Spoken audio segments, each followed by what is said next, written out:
Haleluya, haleluya. Selamat pagi kepada semua umat Tuhan yang dikasihi Tuhan. Saya sungguh percaya semua saudara jemaat Tuhan yang dikasihi Tuhan dalam keadaan sehat, dalam keadaan sukacita. Saat ini kita bertemu kembali di ibadah raya ya Ephata GBI Ephata New Creation, saudara. Ya, kita kembali ketemu di ibadah online ya. Nanti kita akan ada ibadah onsite, saudaraku, di bulan depan. Saat ini kita mau siapkan hati kita untuk dengar firman Tuhan yang akan memberikan kita kekuatan, memberikan kita pertolongan untuk kita terus berjalan di dalam tuntunan Tuhan dan tetap kita menjaga hati kita yang tulus di hadapan Tuhan.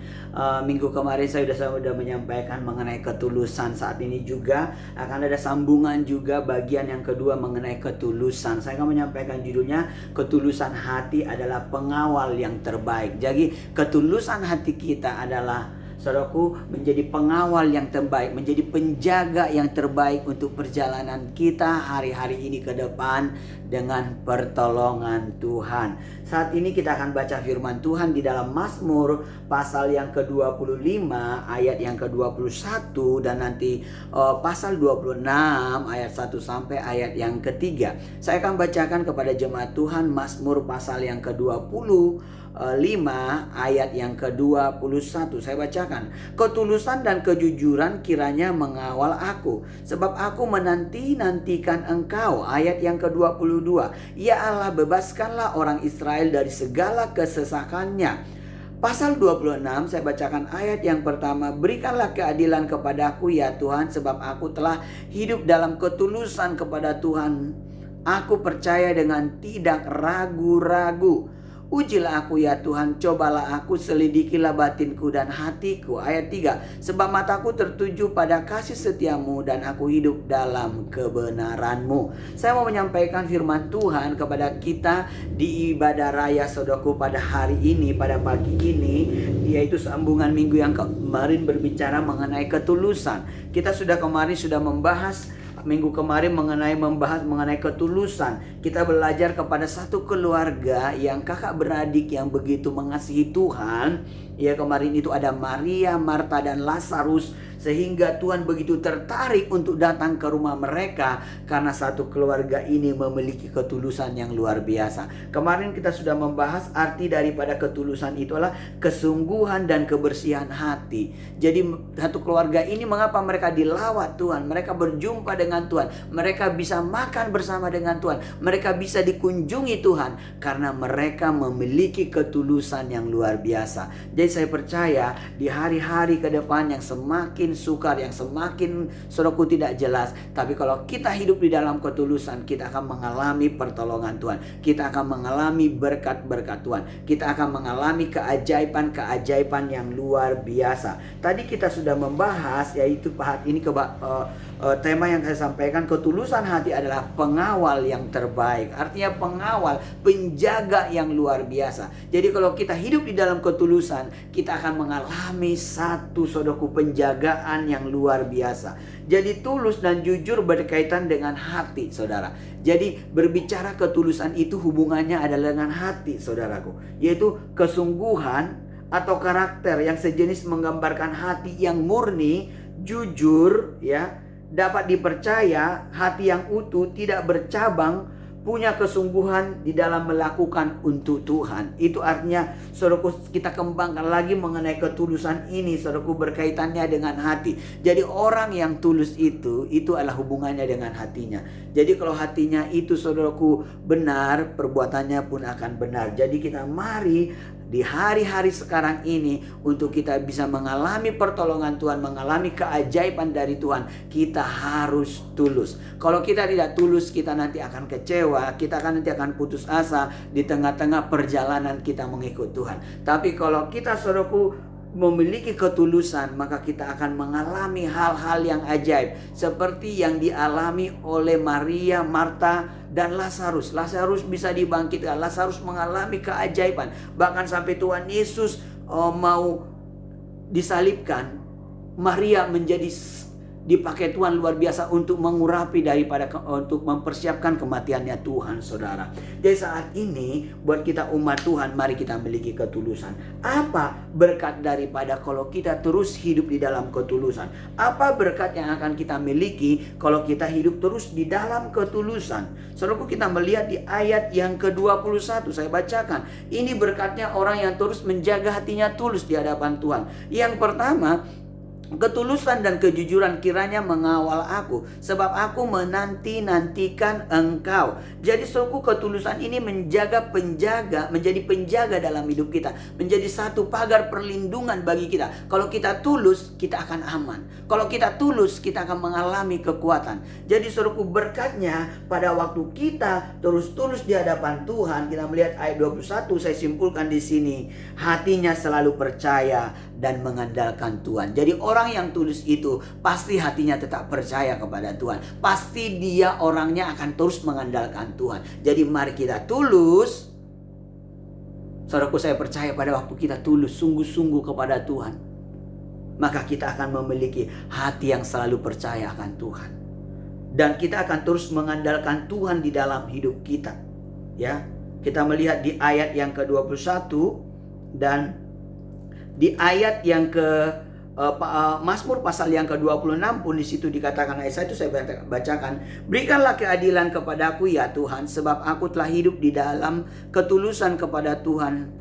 Aku percaya dengan tidak ragu-ragu. Jadi orang yang tulus itu dia akan mendapatkan berkat yang luar biasa. Berkat orang yang tulus itu, dia itu selalu memiliki hati yang percaya, saudaraku. Dan dia akan terus mengandalkan Tuhan. Dan dia akan terus mengandalkan Tuhan. Itu poin yang pertama. Poin yang kedua, berkat orang yang tulus itu, Tuhan pasti membuka jalan di dalam segala masalah hidupnya. Tuhan pasti membuka jalan di dalam segala masalah hidupnya, tantangan yang dialami hidupnya. Saudaraku, kalau kita hidup tulus bukan artinya tidak ada tantangan, pasti ada.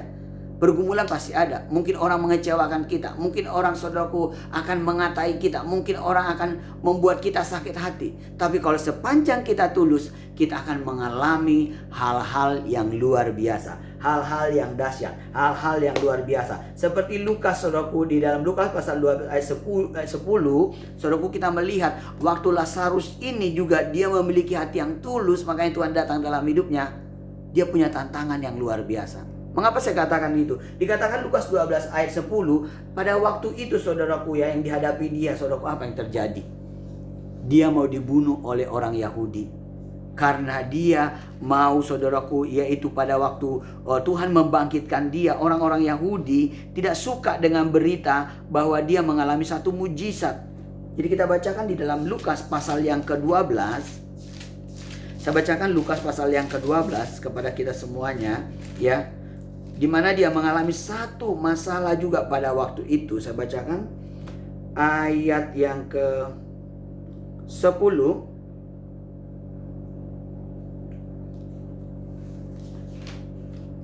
Oh, Yohanes, sorry saudaraku, Yohanes bukan Lukas. Yohanes pasal 12. Yohanes pasal 12 ayat yang ke-10 saya bacakan. Lalu imam-imam kepala bermufakat untuk membunuh Lazarus juga. Jadi Bapak, kalau kita juga hidup tulus bukan artinya tidak ada tantangan. Tantangan bisa terjadi di dalam hidup kita. Tapi Tuhan akan selalu menolong. Tuhan akan selalu membuka jalan kepada kita. Tuhan akan selalu membuka jalan kepada kita pada waktu kita terus menjaga hati kita tulus. Pada waktu saudara mengalami tantangan pergumulan, saudara tidak bisa merubah. Jangan rubah hatimu menjadi jahat. Jangan rubah hatimu menjadi saudaraku pembenci. Tapi tetaplah engkau tulus. Mungkin engkau saat ini direbut, diambil yang menjadi milikmu. Tapi mari kita tetap tulus. Karena lewat ketulusan itu, kita akan mengalami keajaiban-keajaiban. Memang hidup ini, saudaraku, akan penuh dengan tantangan. Kalau banyak rantangan, itu catering namanya. Tapi saudaraku, di dalam hidup ini pasti akan ada tantangan demi tantangan. Tapi mari kita tetap menjaga hati kita, hati yang tulus, hati yang berkenan kepada Tuhan. Maka kita akan mengalami mujizat demi mujizat akan terjadi di dalam hidup kita. Jadi mari kita, saudaraku, untuk hidup benar-benar tulus di hadapan Tuhan. Kalau kita tulus di hadapan Tuhan, tantangan apapun yang kita alami, masalah apapun yang kita alami, kita akan mengalami mujizat demi mujizat. Amsal 4 ayat 32 berkata, di situ dikatakan, tetapi orang benar mendapat perlindungan karena ketulusannya. Saya bacakan sekali lagi.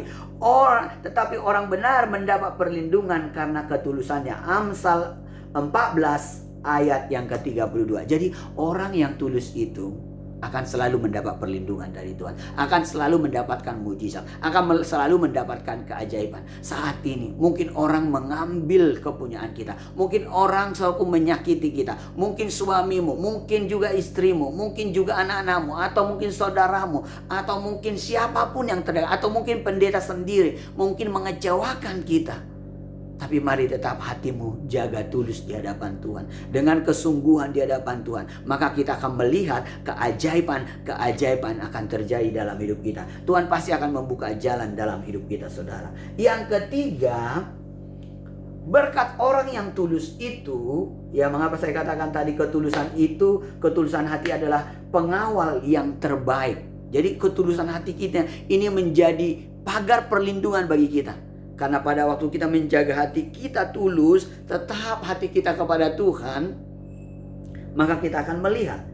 Poin yang ketiga, berkat dari orang tulus itu apa tuh? Selalu pegang firman Tuhan. Orang yang tulus itu pasti dia selalu pegang janji Tuhan. Masalah boleh ada, tantangan boleh ada, pergumulan boleh ada, penyakit mungkin bisa mendatangi hidup kita. Tetapi saudaraku, dia akan tetap hidup di dalam Tuhan. Dia tetap hidup di dalam penyertaan Tuhan. Dia tetap mengalami mujizat demi mujizat dari Tuhan. Ya, dikatakan saudara, kita melihat di ayat yang ketiga, kita kembali kepada Mazmur tadi, ya. Mazmur pasal 26 ayat yang ketiga, saya bacakan ayat yang ketiga. Sebab mataku tertuju pada kasih setiamu, dan aku hidup dalam kebenaranmu. Jadi orang-orang yang tulus itu, saudaraku, mereka itu akan terus tertuju matanya kepada Tuhan. Orang-orang yang tulus itu, dia tetap akan pegang firman Tuhan. Di dalam situasi apapun, di dalam pergumulan apapun, dia akan tetap berpegang kepada firman Tuhan. Dia tetap percaya firman Tuhan itu di atas segala-galanya. Kebenaran itu pasti akan, saudaraku, menolong dia. Kebenaran itu pasti akan menyatakan mujizat di dalam hidupnya. Jadi orang yang tulus itu, pasti dia tetap berpegang kepada firman Tuhan. Jadi mari kita, saudara, tetap tulus. Jadi berkat orang yang tulus itu, dia selalu pegang firman Tuhan. Dia selalu pegang janji Tuhan. Dia selalu pegang apa yang dikatakan Tuhan, saudaraku. Karena firman Tuhan itu hidup dan berkuasa. Saya sungguh percaya banyak jemaat Tuhan yang mengalami kemenangan di dalam masa-masa, saudaraku, corona ini. Banyak mengalami mujizat, termasuk saya sendiri. Saya mengalami banyak pertolongan, banyak keajaiban, banyak mujizat yang saya alami di masa-masa pandemik ini. Yang tidak bisa melayani lagi bebas, yang tidak bisa kemana-mana. Tapi ada selalu keajaiban, ada selalu mujizat, ada selalu pertolongan Tuhan yang luar biasa, saudara. Jadi, saudaraku, orang yang tulus hatinya akan selalu pegang firman Tuhan. Tiap hari dia perkatakan firman. Tiap hari dia pegang firman Tuhan itu. Karena firman Tuhan itu sendiri adalah Tuhan sendiri. Jadi kalau saudara memperkatakan firman, saudara sedang memperkatakan Tuhan dalam hidup saudara. Saudara, orang yang selalu pegang firman Tuhan itu, karena firman Tuhan itu sanggup mengadakan yang tidak ada menjadi ada. Jadi orang yang tulus hatinya itu, Tuhan akan menyediakan keselamatan, keadilan bagi mereka yang tulus. Jadi akan ada keselamatan bagi orang yang tulus hatinya, bagi orang yang percaya kepada Yesus, bagi orang yang terus pegang kepada firman Tuhan. Saudaraku, seperti apapun situasimu, mungkin saat ini engkau yang mendengarkan khotbah ini, mungkin engkau saat ini belum selamat, mungkin engkau belum percaya kepada Yesus. Saat ini terimalah Yesus sebagai Tuhan Juru Selamat pribadimu. Hanya Yesus satu-satunya jalan, hanya Yesus satu-satunya yang bisa menyelamatkan, hanya Yesus jalan yang lurus yang menolong hidup kita. Percaya kepada firman Tuhan, percaya kepada janji-janji Tuhan, engkau akan mengalami keajaiban, engkau akan mengalami hal yang dahsyat, engkau akan mengalami hal yang luar biasa. Saudaraku, firman Tuhan ini yang saya sampaikan kepada kita 3 poin tadi. Ya, ketulusan hati adalah pengawal yang terbaik dalam hidup kita. Mengapa saya katakan menjadi pengawal yang terbaik? Karena orang yang tulus itu, dia hatinya selalu percaya kepada Tuhan dan mengandalkan Tuhan. Yang kedua, orang yang tulus itu pasti Tuhan membuka jalan di dalam setiap masalah, pergumulan, tantangan yang dihadapi. Yang ketiga, orang yang tulus itu, saudaraku, selalu pegang kepada firman Tuhan, karena dia tahu Tuhan sanggup melakukan keajaiban, mujizat yang tidak mungkin menjadi mungkin dalam hidupnya. Jadi saat ini mari kita datang dengan ketulusan, dengan sungguh-sungguh datang kepada Tuhan. Tuhan pasti akan menolong kita. Amsal 4 ayat yang ke-23, jagalah hatimu dengan segala kewaspadaan, sebab dari situlah terpancar kehidupan. Jadi hati kita ini tiap hari harus kita jaga tulus, saudaraku, di hadapan Tuhan. Maka kita akan mengalami keajaiban. Orang yang tulus, orang, saudaraku, yang tulus hatinya, dia tidak, saudaraku, neko-neko, dia tidak, saudaraku, bimbang akan janji Tuhan. Dia tulus aja, sungguh-sungguh aja terus kepada Tuhan. Maka dia akan mengalami pertolongan demi pertolongan. Ini firman yang sampaikan. Tuhan memberkati kita semua, tetap kita semangat. Saudaraku, pengumuman bagi kita, ibadah kita onsite nanti di Jumat Agung, ya, Jumat Agung di bulan April. Saudara, kita akan ibadah Jumat Agung, nanti akan dibagikan undangannya untuk ibadah onsite-nya. Saudara, kita akan ibadah tatap muka, yaitu Jumat Agung di bulan April, ya. Karena kita, saudaraku, tinggal sekali lagi kita minggu tanggal berapa itu, baru minggu depannya lagi itu sudah bulan April, ya. Jadi kita akan kembali ibadah, bertemu bersama-sama, memuji, menyembah Tuhan. Jangan takut, saudaraku, di mana-mana orang sekarang sudah rame. Bahkan saya dengarkan bulan Juli sekolah akan dibuka, dan kemarin-kemarin juga ada satu pesta orang Batak itu di satu gedung udah rame, dan saya ada di sana. Jadi sekarang jangan takut lagi, kita semua pasti ditolong Tuhan. Kita pasti akan mengalami mujizat. Itu aja firman Tuhan buat kita semuanya. Kita berdoa. Tuhan Yesus yang ajaib dan dahsyat, Engkau Bapa kami, Engkau Tuhan kami, Engkau sanggup menolong kami. Engkau akan melepaskan kami dari perangkap-perangkap buruk. Engkau melepaskan kami dari jerat-jerat maut. Engkau melepaskan kami dari segala kesukaran-kesukaran. Biarpun Tuhan izinkan masalah, pergumulan, tantangan, ada yang mengecewakan kami, ada yang membuat kami sakit hati. Mungkin kami saat ini lemah, mungkin saat ini kami sakit, mungkin saat ini kami kekurangan, tapi kami percaya tangan-Mu yang ajaib. Pada waktu kami tulus, pada waktu kami tetap hati kami tulus, pada waktu hati kami tetap bersih di hadapan Tuhan, pada waktu hati kami tetap tertuju kepada Tuhan, kami sungguh percaya akan ada keajaiban, ada mujizat, ada pertolongan Tuhan. Diberkati umat Tuhan dimanapun mereka berada, mendengarkan Tuhan khotbah ini, mendengarkan firman ini. Mereka semua dilawat Tuhan. Yang sakit sembuhlah, yang terikat dibebaskannya, lemah dikuatkan, yang berdosa diampuni. Hanya Engkau juru selamat, hanya Engkau penolong di dalam hidup kami. Terima kasih Tuhan, lawatlah kami, berkatilah kami ya Bapa. Kami bersyukur kepadamu, di dalam nama Tuhan Yesus Kristus kami berdoa bersyukur. Haleluya. Amin.